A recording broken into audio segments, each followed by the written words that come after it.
I'd like to tell you about the strangest secret in the world.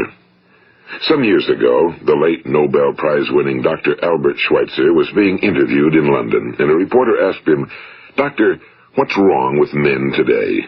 And the great doctor was silent a moment, and then he said, "Men simply don't think." It's about this that I want to talk with you. We live today in a golden age. This is an era that man has looked forward to, dreamed of, and worked toward for thousands of years. But since it's here, we pretty well take it for granted. We in America are particularly fortunate to live in the richest land that ever existed on the face of the earth, a land of abundant opportunity for everyone. But do you know what happens? Well, let's take 100 men who start even at the age of 25. Do you have any idea what will happen to those men by the time they're 65? These 100 men who all start even at the age of 25 believe they're going to be successful. If you asked any one of these men if he wanted to be a success, he'd tell you he did. And you'd notice that he was eager toward life, that there was a certain sparkle to his eye, an erectness to his carriage, and life seemed like a pretty interesting adventure to him. But by the time they're 65, 1 will be rich. 4 will be financially independent. 5 will still be working. 54 will be broke. Now think a moment. Out of the 100, only 5 make the grade. Now why do so many fail? What has happened to the sparkle that was there when they were 25? What's become of the dreams, the hopes, the plans? And why is there such a large disparity between what these men intended to do and what they actually accomplished? When we say about 5% achieve success, we have to define success. And here's the best definition I've ever been able to find. Success is the progressive realization of a worthy ideal. If a man is working toward a predetermined goal and knows where he's going, that man is a success. If he's not doing that, he's a failure. Success is the progressive realization of a worthy ideal. Rollo May, the distinguished psychiatrist, wrote a wonderful book called Man's Search for Himself. And in this book he says, the opposite of courage in our society is not cowardice. It is conformity. And there you have the trouble today. It's conformity, people acting like everyone else without knowing why, without knowing where they're going. Now think of it. In America right now, there are over 18 million people 65 years of age and older. And most of them are broke. They're dependent on someone else for life's necessities.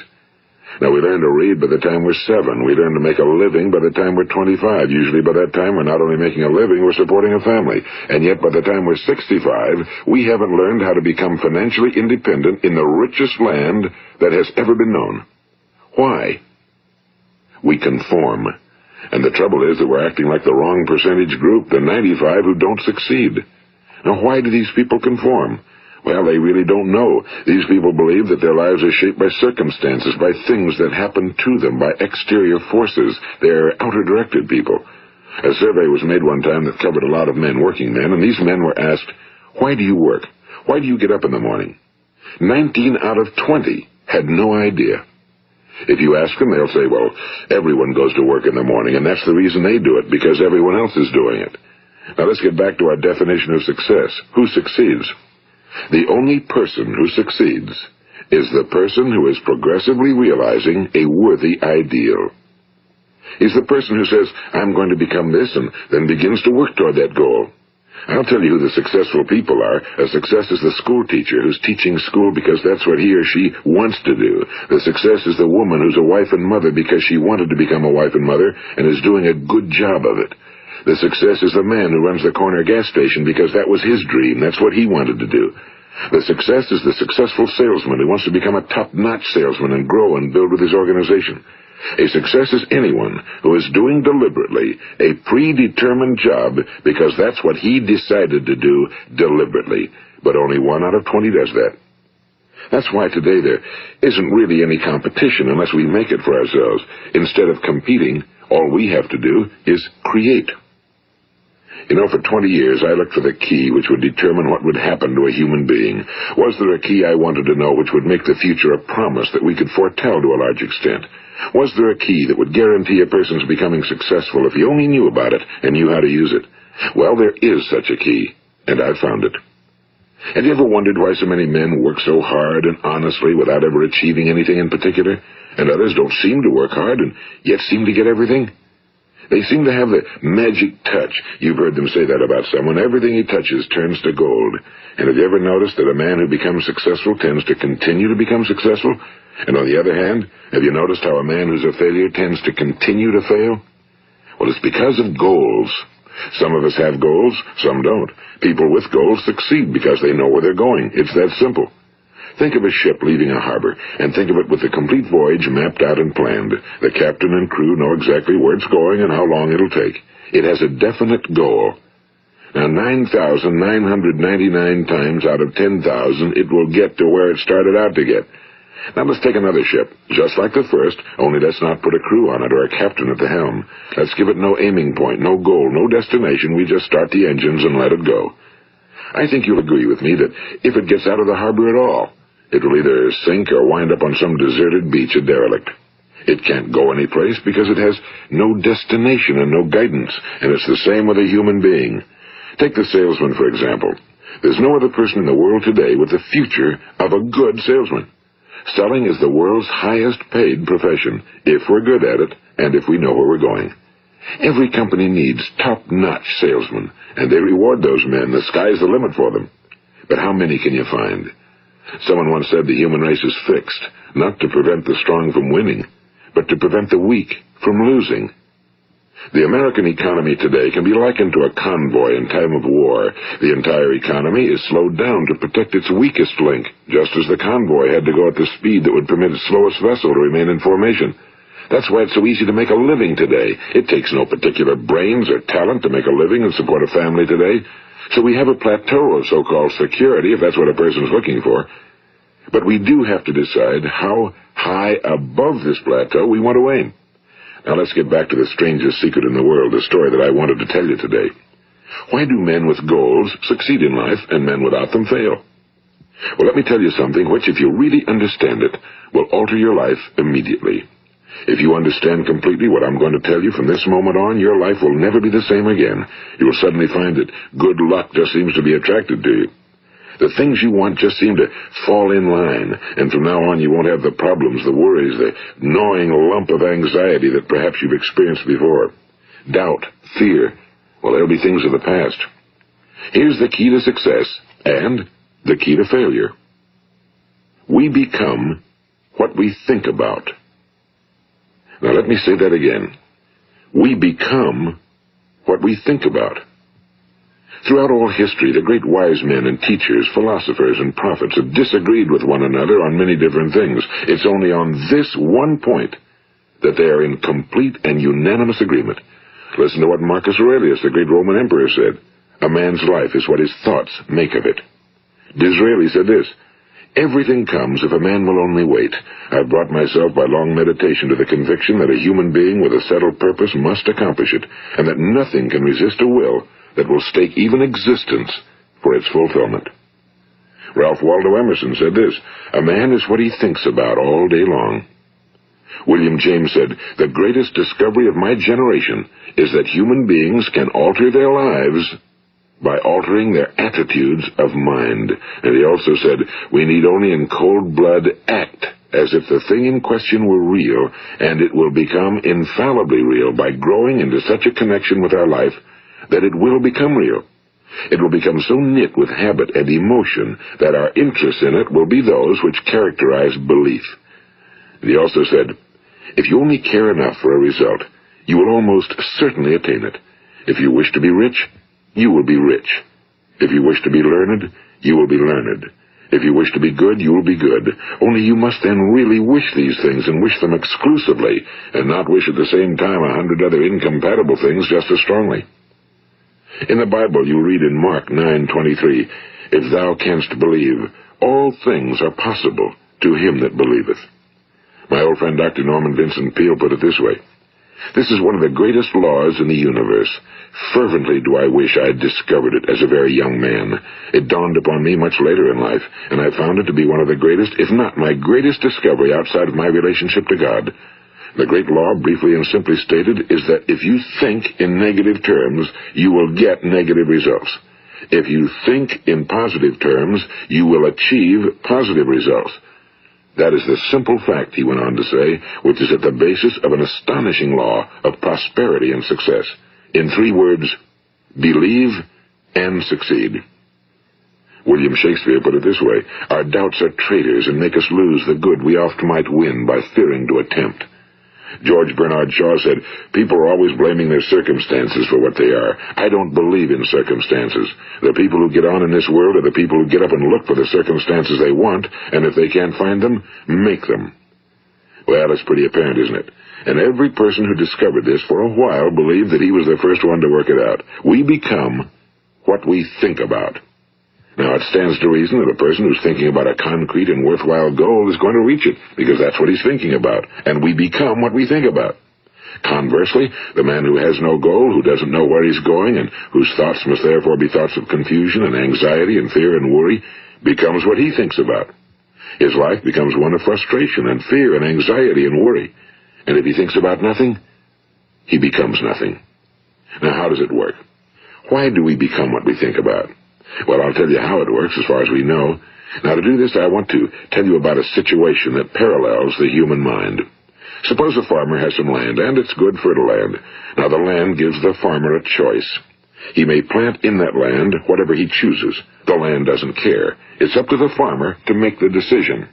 Now, remember, we're comparing the human mind with the land because the mind, like the land, doesn't care what you plant in it. It will return what you plant, but it doesn't care what you plant. Now let's say that the farmer has 2 seeds in his hand. One is a seed of corn, the other is nightshade, a deadly poison. He digs 2 little holes in the earth and he plants both seeds, one corn, the other nightshade. He covers up the holes, waters, and takes care of the land, and what will happen? Invariably the land will return what's planted. As it's written in the Bible, as ye sow, so shall ye reap. Now remember, the land doesn't care. It'll return poison in just as wonderful abundance as it will corn. So up come the 2 plants, one corn, one poison. Now, the human mind is far more fertile, far more incredible and mysterious than the land, but it works the same way. It doesn't care what we plant. Success, failure. A concrete, worthwhile goal, or confusion. Misunderstanding, fear, anxiety, and so on. But what we plant, it must return to us.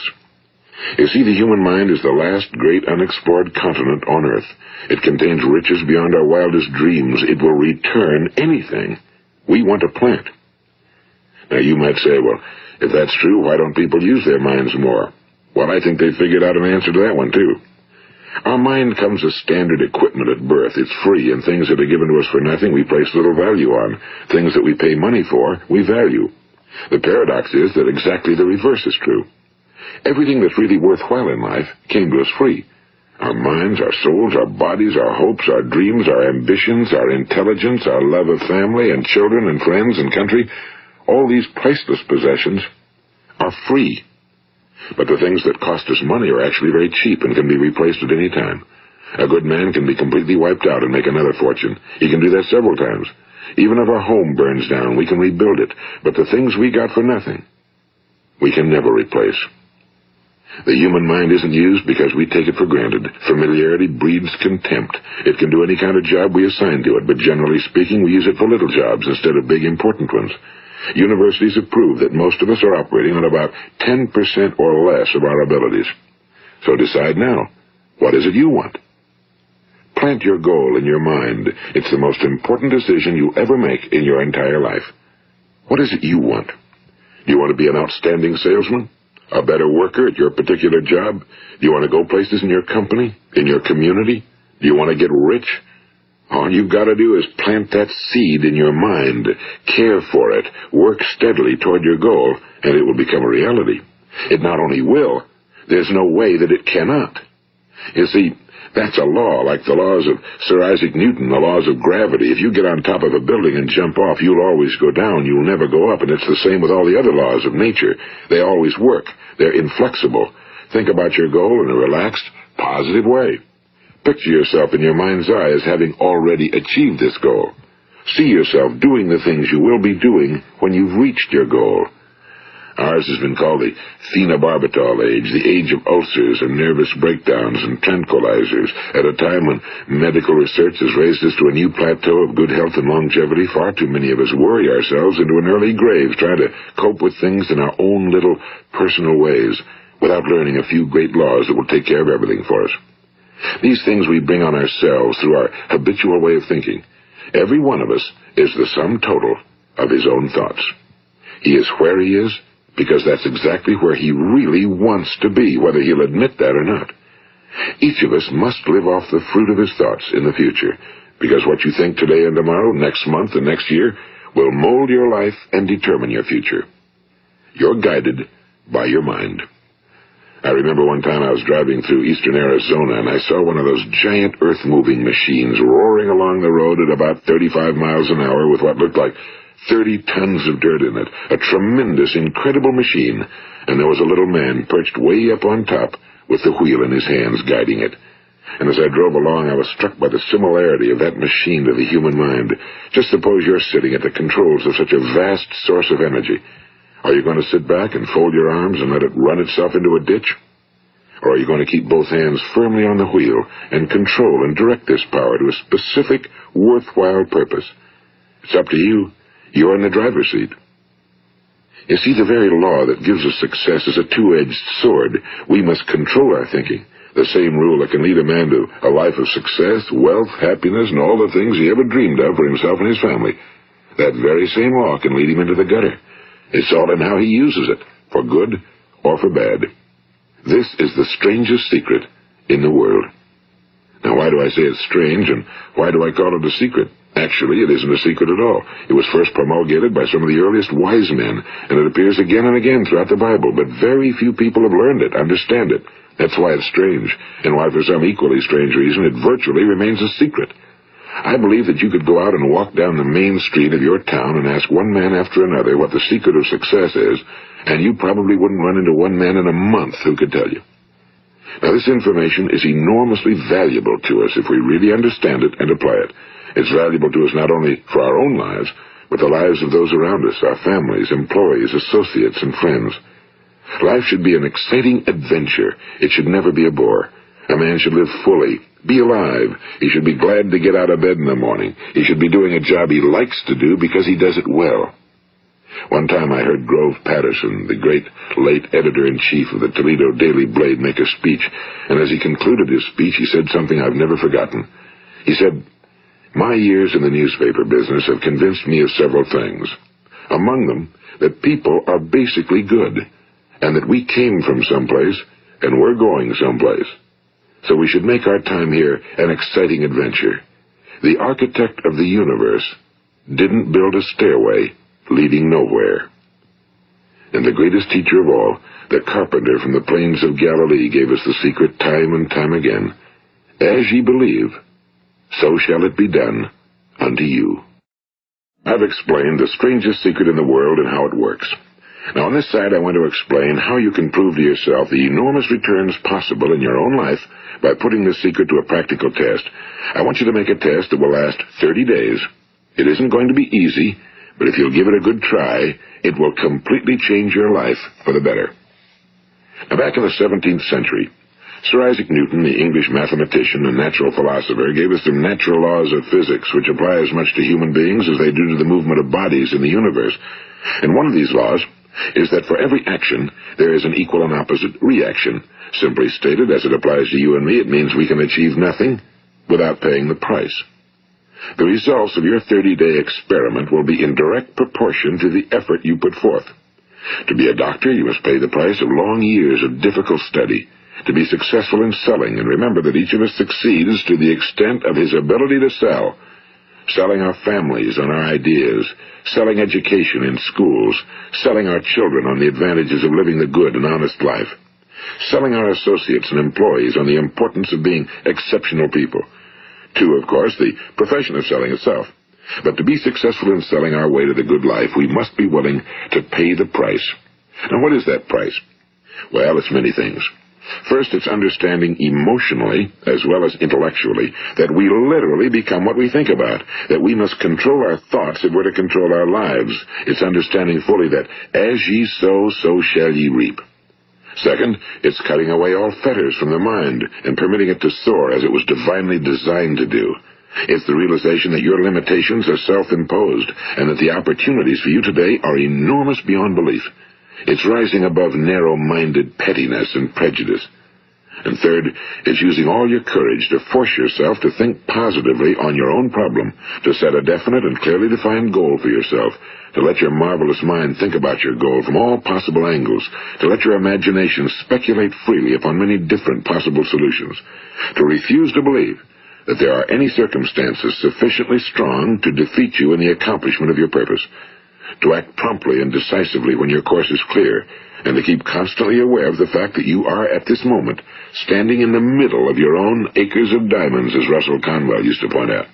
And fourth, save at least 10% of every dollar you earn. It's also remembering that no matter what your present job, it has enormous possibilities if you're willing to pay the price. Now let's just go over the important points in the price each of us must pay to achieve the wonderful life that can be ours. It is, of course, worth any price. 1. You will become what you think about. 2. Remember the word imagination and let your mind begin to soar. 3. Courage. Concentrate on your goal every day. 4. Save 10% of what you earn. And 5. Action. Ideas are worthless unless we act on them. Now, I'll try to outline the 30-day test I want you to make. Keep in mind that you have nothing to lose by making this test and everything you could possibly want to gain. There are 2 things that may be said of everyone. Each of us wants something, and each of us is afraid of something. I want you to write on a card what it is you want more than anything else. It may be more money. Perhaps you'd like to double your income or make a specific amount of money. It may be a beautiful home. It may be success at your job. It may be a particular position in life. It could be a more harmonious family. Each of us wants something. Now write down on your card specifically what it is you want. Make sure it's a single goal and clearly defined. You needn't show it to anyone, but carry it with you so that you can look at it several times a day. Think about it in a cheerful, relaxed, positive way each morning when you get up, and immediately you have something to work for, something to get out of bed for, something to live for. Look at it every chance you get during the day and just before going to bed at night. And as you look at it, remember that you must become what you think about, and since you're thinking about your goal, you realize that soon it will be yours. In fact, it's yours really the moment you write it down and begin to think about it. Look at the abundance all around you as you go about your daily business. You have as much right to this abundance as any other living creature. It's yours for the asking. Now we come to the difficult part. Difficult because it means the formation of what is probably a brand new habit, and new habits are not easily formed. Once formed, however, it will follow you for the rest of your life. Stop thinking about what it is you fear. Each time a fearful or negative thought comes into your consciousness, replace it with a mental picture of your positive and worthwhile goal. And there will come times when you'll feel like giving up. It's easier for a human being to think negatively than positively. That's why only 5% are successful. You must begin now to place yourself in that group. For 30 days, you must take control of your mind. It will think about only what you permit it to think about. Each day for this 30-day test, do more than you have to do. In addition to maintaining a cheerful, positive outlook, give of yourself more than you've ever done before. Do this knowing that your returns in life must be in direct proportion to what you give. The moment you decide on a goal to work toward, you're immediately a successful person. You are then in that rare and successful category of people who know where they're going. Out of every 100 people, you belong to the top 5. Don't concern yourself too much with how you're going to achieve your goal. Leave that completely to a power greater than yourself. All you have to do is know where you're going. The answers will come to you of their own accord and at the right time. Remember these words from the Sermon on the Mount, and remember them well. Keep them constantly before you this month of your test. Ask, and it shall be given you. Seek, and ye shall find. Knock, and it shall be opened unto you. For every one that asketh receiveth, and he that seeketh findeth, and to him that knocketh it shall be opened. It's as marvelous and as simple as that. In fact, it's so simple that in our seemingly complicated world, it's difficult for an adult to understand that all he needs is a purpose and faith. For 30 days, Do your very best. If you're a salesman, go at it as you've never done before, not in a hectic fashion, but with the calm, cheerful assurance that time well spent will give you the abundance in return you deserve and want. If you're a homemaker, devote your 30-day test to completely giving of yourself without thinking about receiving anything in return, and you'll be amazed at the difference it makes in your life. No matter what your job, do it as you've never done it before for 30 days. And if you've kept your goal before you every day, you'll wonder and marvel at this new life you've found. Dorothea Brand, the outstanding editor and writer, discovered it for herself and tells about it in her fine book, Wake Up and Live. Her entire philosophy is reduced to the words, act as though it were impossible to fail. She made her own test with sincerity and faith, and her entire life was changed to one of overwhelming success. Now, you make your test for 30 full days. Don't start your test until you've made up your mind to stick with it. You see, by being persistent, you're demonstrating faith. Persistence is simply another word for faith. If you didn't have faith, you'd never persist. If you should fail during your first 30 days, by that I mean suddenly find yourself overwhelmed by negative thoughts, you've got to start over again from that point and go 30 more days. Gradually, your new habit will form until you find yourself one of that wonderful minority to whom virtually nothing is impossible. And don't forget the card. It's vitally important as you begin this new way of living. On one side of the card, write your goal, whatever it may be. On the other side, write the words we've quoted from the Sermon on the Mount. Ask, and it shall be given you. Seek, and ye shall find. Knock, and it shall be opened unto you. Nothing great was ever accomplished without inspiration. See that during these crucial first 30 days, your own inspiration is kept at a peak. And above all, don't worry. Worry brings fear, and fear is crippling. The only thing that can cause you to worry during your test is trying to do it all yourself. Know that all you have to do is hold your goal before you. Everything else will take care of itself. Remember also to keep calm and cheerful. Don't let petty things annoy you and get you off course. Now, since making this test is difficult, some will say, why should I bother? Well, look at the alternative. No one wants to be a failure. No one really wants to be a mediocre individual. No one wants a life constantly filled with worry and fear and frustration. Therefore, remember that you must reap that which you sow. If you sow negative thoughts, your life will be filled with negative things. If you sow positive thoughts, your life will be cheerful, successful, and positive. Now, gradually, you will have a tendency to forget what you've heard on this recording. Play it often. Keep reminding yourself of what you must do to form this new habit. Gather your whole family around at regular intervals and listen to what's been said here. You know, most men will tell you that they want to make money without understanding the law. The only people who make money work in a mint. The rest of us must earn money. This is what causes those who keep looking for something for nothing or a free ride to fail in life. The only way to earn money is by providing people with services or products which are needed and useful. We exchange our time and our product or service for the other man's money. Therefore, the law is that our financial return will be in direct proportion to our service. Now, success is not the result of making money. Making money is the result of success, and success is in direct proportion to our service. Most people have this law backwards. They believe that you're successful if you earn a lot of money. The truth is that you can only earn money after you're successful. It's like the story of the man who sat in front of the stove and said to it, give me heat, and then I'll add the wood. How many men and women do you know, or do you suppose there are today, who take the same attitude toward life? There are millions. We've got to put the fuel in before we can expect heat. Likewise, we've got to be of service first before we can expect money. Don't concern yourself with the money. Be of service. Build, work, dream, create. Do this, and you'll find there's no limit to the prosperity and abundance that will come to you. Prosperity, you know, is founded upon a law of mutual exchange. Any person who contributes to prosperity must prosper in turn himself. Sometimes the return will not come from those you serve, but it must come to you from someplace, because that's the law. For every action, there is an equal and opposite reaction. As you go daily through your 30-day test period, remember that your success will always be measured by the quality and quantity of service you render, and money is a yardstick for measuring this service. No man can get rich himself unless he enriches others. Now, there are no exceptions to a law. You can drive down any street in America and from your car estimate the service that's being rendered by the people living on that street. Had you ever thought of this yardstick before? It's interesting. Some, like ministers and priests and other devoted people, measure their returns in the realm of the spiritual, but again, their returns are equal to their service. Once this law is fully understood, any thinking person can tell his own fortune. If he wants more, he must be of more service to those from whom he receives his return. If he wants less, he has only to reduce his service. This is the price you must pay for what you want. If you believe you can enrich yourself by deluding others, you can end only by deluding yourself. It may take some time, but just as surely as you breathe, you'll get back what you put out. Don't ever make the mistake of thinking you can avert this. It's impossible. The prisons and the streets where the lonely walk are filled with people who tried to make new laws just for themselves. We may avoid the laws of man for a while, but there are greater laws that cannot be broken.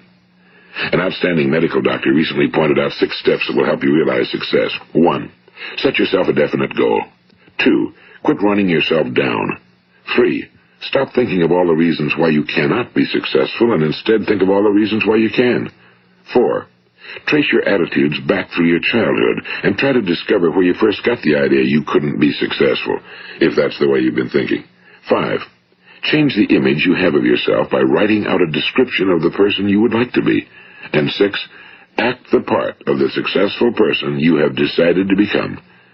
The doctor who wrote those words is a noted West Coast psychiatrist, Dr. David Harold Fink.